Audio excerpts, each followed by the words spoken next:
students. This is Mrs. Kaul.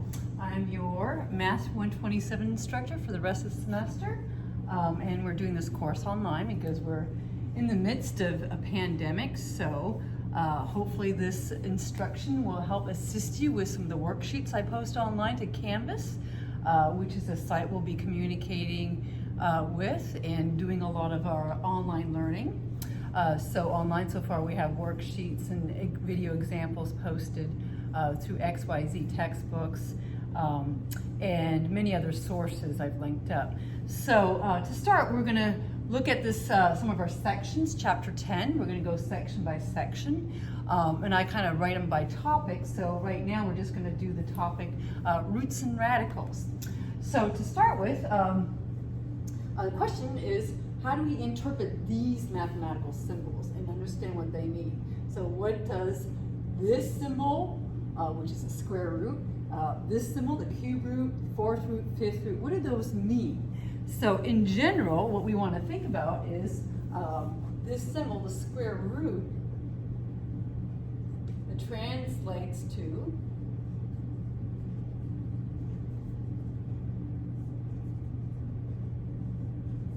square root of a number.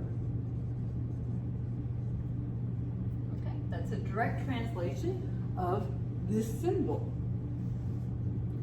And now this is a square root, and what we know is that this square root right here is the same thing as writing a little 2 index number here. This is the nth root of a number. So in this case, a square root is the same as having a 2. There's a little invisible 2 on this symbol. So likewise, we have the cube root. Okay, so if we change this number to 3, this translates to the cube root of a number. So there's the verbal translations, and you could go on. A fourth root is the fourth root of a number. A 5 there means the fifth root of a number. So in general,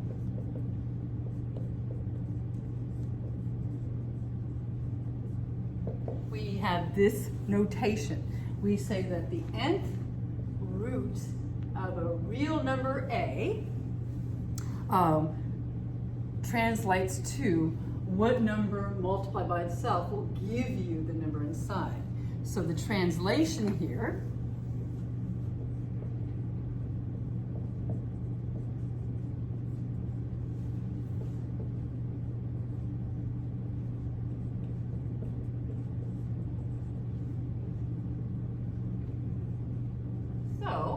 this translates to the nth root of a real number A. And a lot of times what I do is I, instead of using real number, I use a symbol for real numbers, which is this R right here.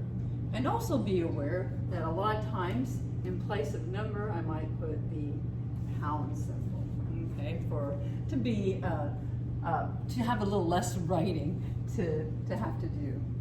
Okay, some of my shortcuts there. So this is the nth root of a real number, and it's used in evaluating,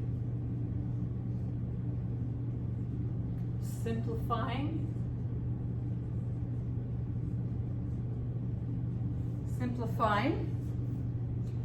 expressions, graphing,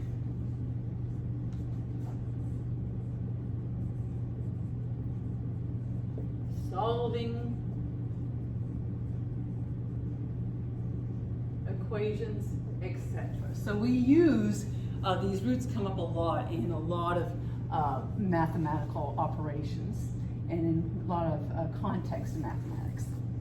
Okay, so here let's take a look at some let's take this definition and go ahead and see some actual numeric value applications of it. Okay, so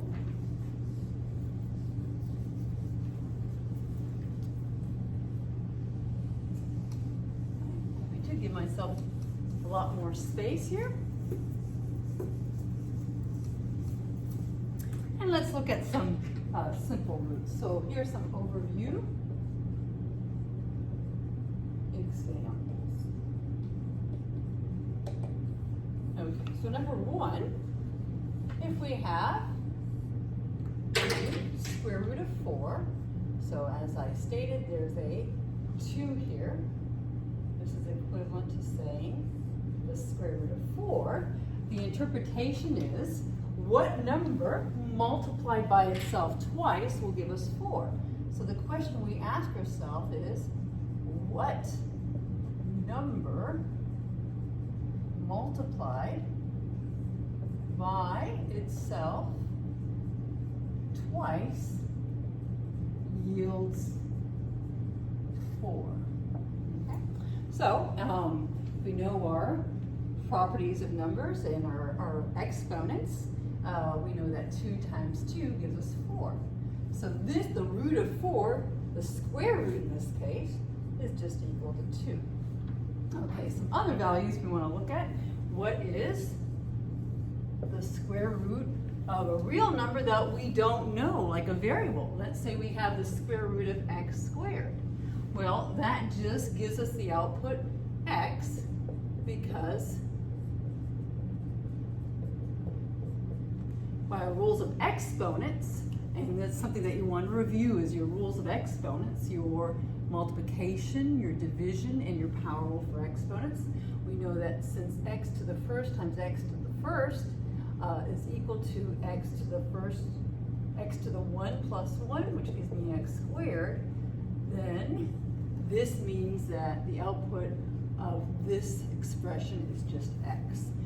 This is an understood 2 here, and this 2 cancels out with that to yield the part inside the root, the radicand. So here we have a little 2 here. Okay, so some more examples, and we can move on and look at the square root of, let's say, y to the 4th. In this case, what variable, some unknown real number multiplied by itself twice will give you y to the 4th. Well, that would just be y squared, since y squared times y squared equals y to the 4th. Okay. And then we could go on to other roots, like what is the cube root of 8? Okay, so what number in this case multiplied by itself 3 times yields 8? Well, that would just be 2, since now we're dealing with a cube root, so we have to think something times something times something. The same quantity multiplied by itself 3 times needs to give us this value. And here it'll be 2, since 2 to the 1st times 2 to the 1st times 2 to the 1st will give you 8. Or just 2 times 2 times 2. Let's keep that simple. Okay. By the same token, we can do this with variables as well. We can say, what is the cube root of, let's say, y cubed? In this case, that would just be y.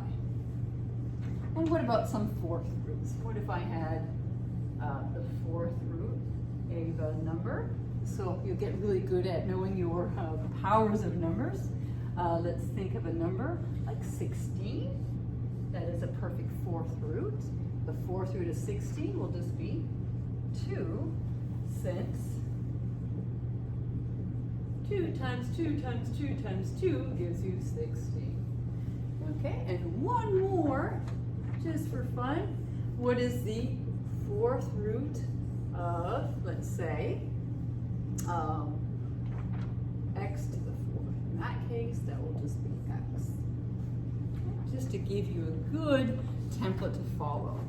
All right, so some rules definitions. So we have to really know our rules and our definitions in math because those definitions are what allow us to follow the rules and apply those rules in simplifying, solving, expressions, equations, etc. So everything is by definition. So usually when something goes wrong with a problem, when a student does a problem wrong, it's because they're not applying the definition correctly.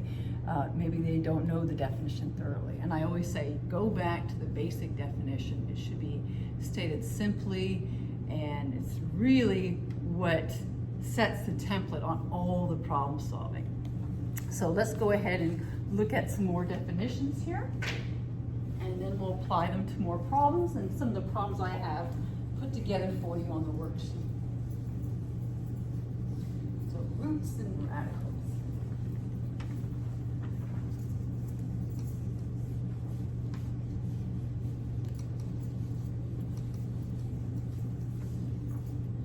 Okay, so some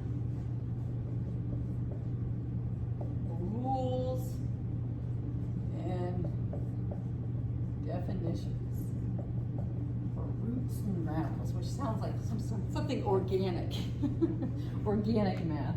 Okay, let's go ahead and think about what the principal square root means. So first, you'll come across some of this language in reading textbooks and on this subject. So the principal square, which is when n is equal to 2 in our definition, root. Some neat tricks to apply using this definition.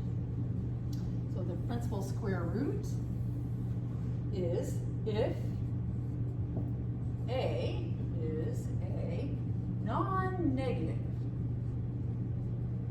So we don't want to be negative because we're going to run into a whole new set of numbers when it is. If A is a non-negative real number, B non-negative,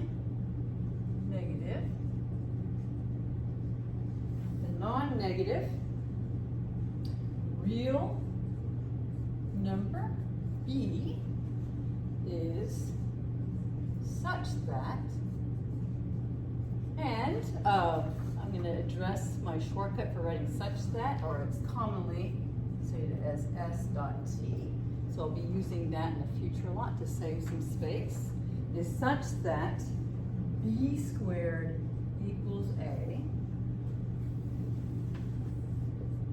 denoted B equals the square root of A, is the principal square root.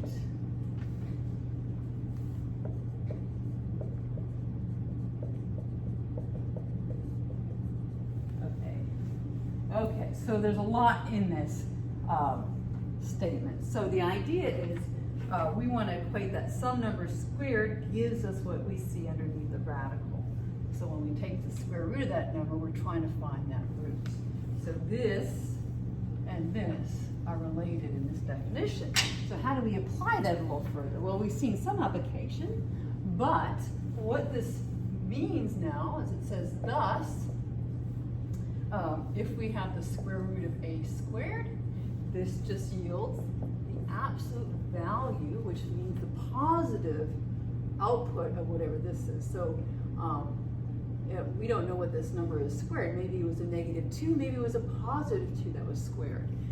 So when we take the square root and cancel the square, we get the positive root here, and that's what the absolute value is saying. So this is an absolute value, which is the square root of A squared, and that gives us the value. Write it another way.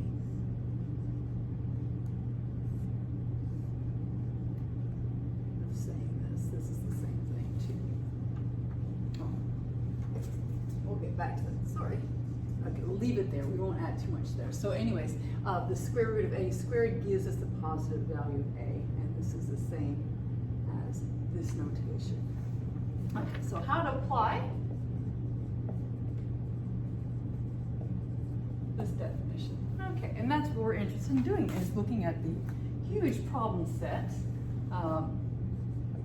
involved. So some examples. typically what you'll see in a lot of these exercises is how to simplify.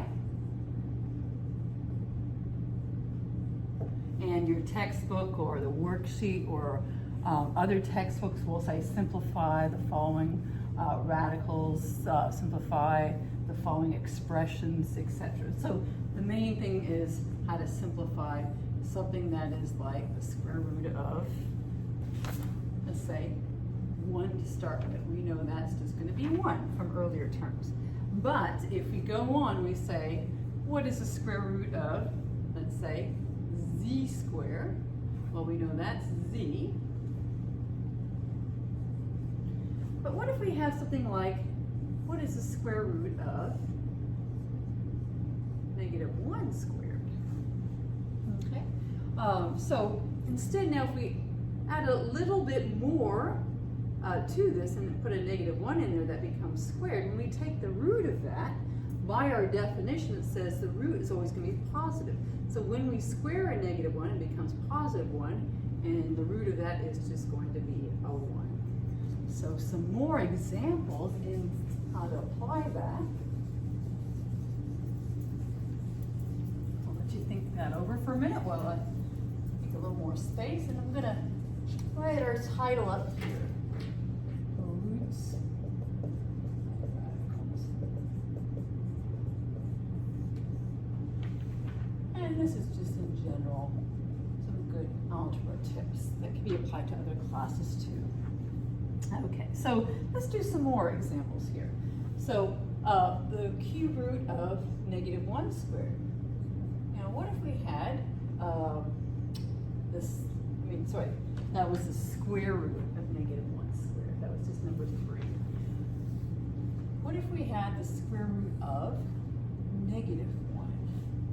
What is that equal to? Is there some number multiplied by itself twice that would yield -1? No, so we know that -1 is -1 equals 1, and 1 times 1 equals 1. So there's no number, a real number that we know of, that multiplied by itself twice would yield that. So our answer here is this is not a real, and just until you get used to the symbol, I'll write it again, not a real number at all. So we can't do this. So there is no real number here. So that's how we would answer a problem like this. Some other stuff that comes up with this is, let's say we had a negative out in front, and we had the negative of, let's say, 1, the square root of -1. Well, the same rules applies with anything. We think of this as its own entity, and this is just equal to a -1 out in front times the square root of -1, so that becomes -1 times 1. Okay. And some other expressions that we could apply this to, we don't always have numbers, but we could have variables embedded in these. So let's say we had the square root of x squared. We know that's x. But if we have the square root of x minus 1 squared, by the definition, this square root cancels out with this number right here, and this just yields x minus 1. Okay? And the same applies for cube roots, fourth roots. Cube roots, you're allowed to have negative numbers. Fourth roots, the same applies. So this is really going to apply to any even root. You have to make sure it's positive. Odd number roots will give you, you're allowed to have negative outputs. So we'll get more on that with a few examples. Okay, so let me give you one more example or two. So if we have, let's say we have a fourth, I won't jump that far ahead yet. Let's say we have the square root of a squared. This just gives you, these cancel, and it gives you a b. Okay, now to go back to what I was saying,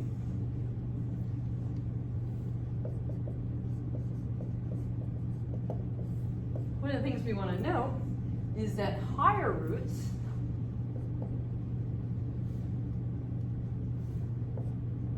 or larger roots n values, okay, abide by the following pattern. So what we have is, if we have odd number roots, if n is odd,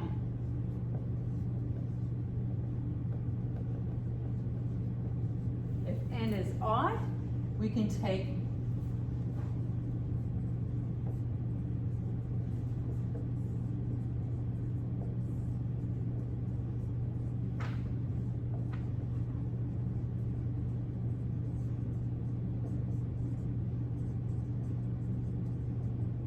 any odd number root, we can take the root of those numbers and get a real number output. Okay, very important detail. If n is even, and remember n refers to the root number right here. If n is even, you can take positive and negative roots of numbers. Oh, sorry. You can take just the positive roots. My apologies, I went into robot mode. You can take positive roots of numbers only for real number outputs. Okay, so something to pay attention to. So what we experience here is that we have an even root, and trying to take the square root will not give us a real number. Okay? It has to be a positive underneath here, but if this were a 3 or a 5 or a 7, we could do that. Okay, so some examples of these. Let's see. We apply that.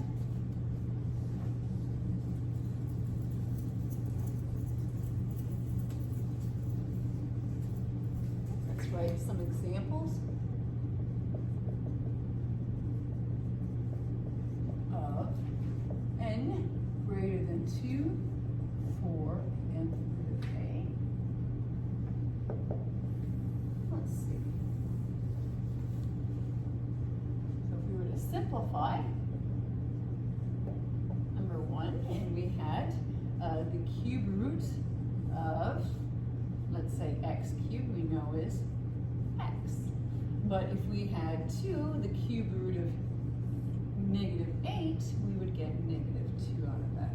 That's perfectly fine. If this were square root or fourth root or sixth root, we couldn't do that. Because what we know is that -2 times -2 times -2 will yield this -8.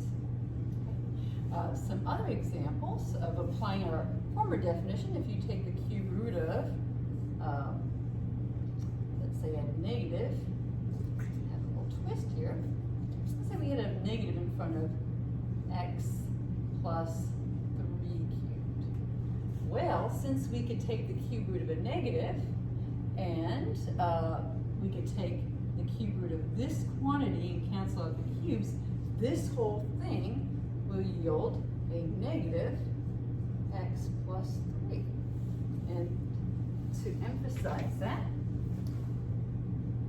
I will say that these two will cancel and give us what's inside, what's underneath the radical symbol. Some other examples. Let's go ahead and look at the root of 16. Okay. In this case, what number multiplied by itself 4 times will yield 16? Well, we know that's going to be 2.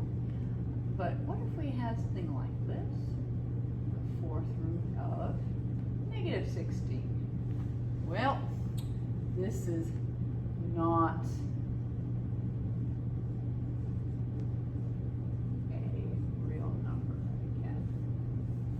so just be aware of those differences. Okay, so let's see where to go to next. Okay, what we want to do now is just go ahead and do a mixture of problems applying these rules. I think you really have most of the core theory and the definitions down here. So let's go ahead and apply these rules to a mix of examples. So typical quiz problems, exam problems, homework problems are going to have the directions of simplifying, evaluating.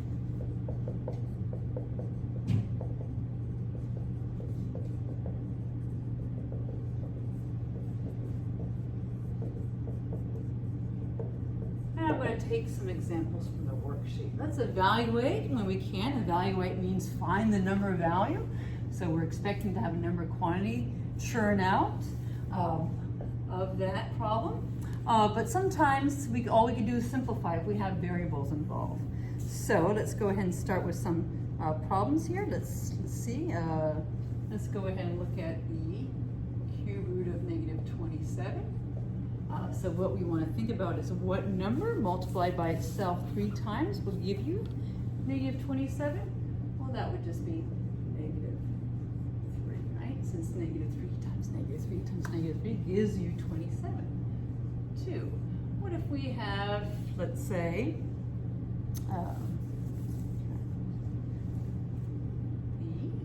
the square root of 64x squared?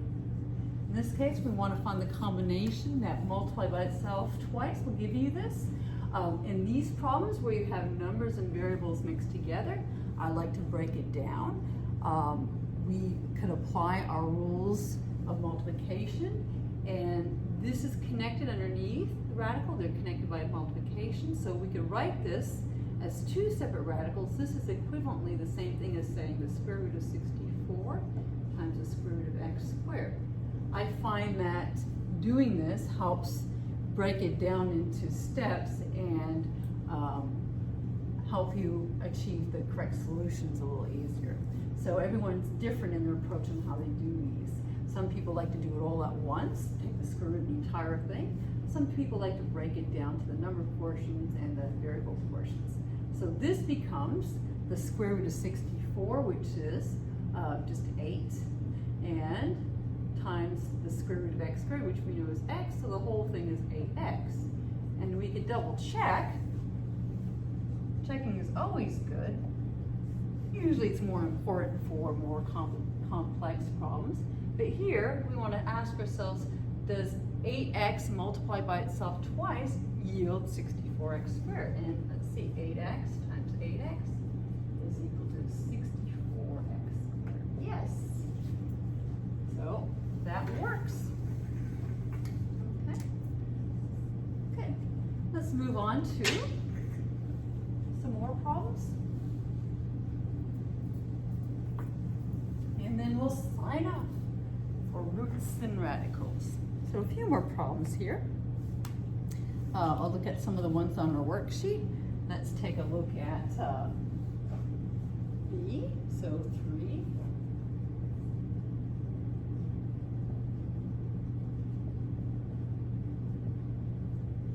From the worksheet we have the square root of 81x squared.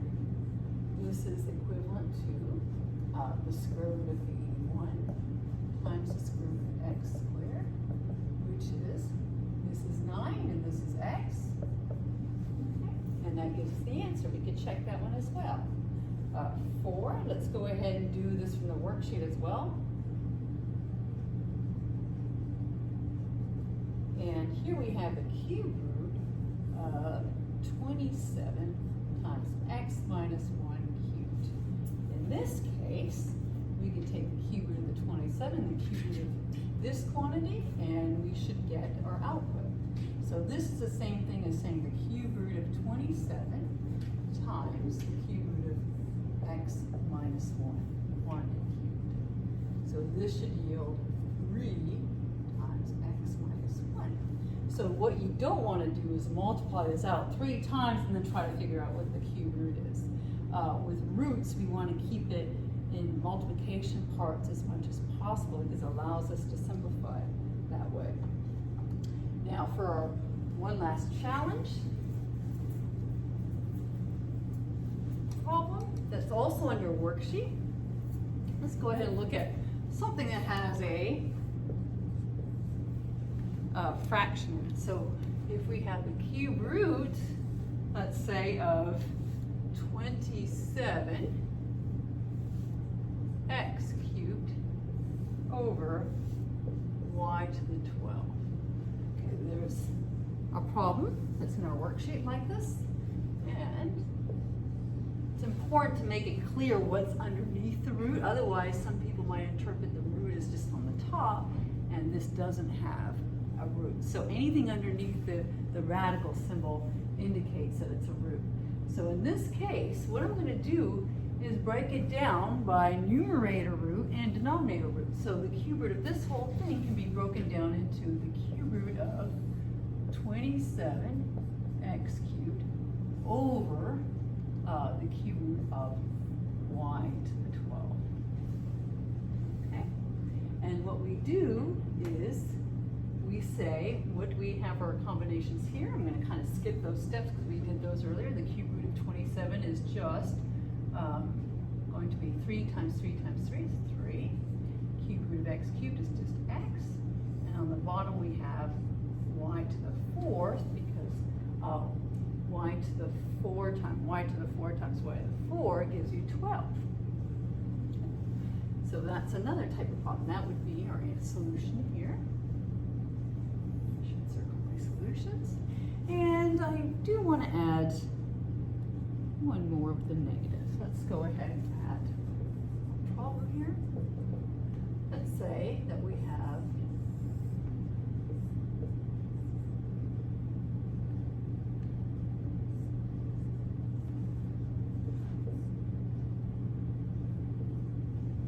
the square root of this quantity here. By our same rules,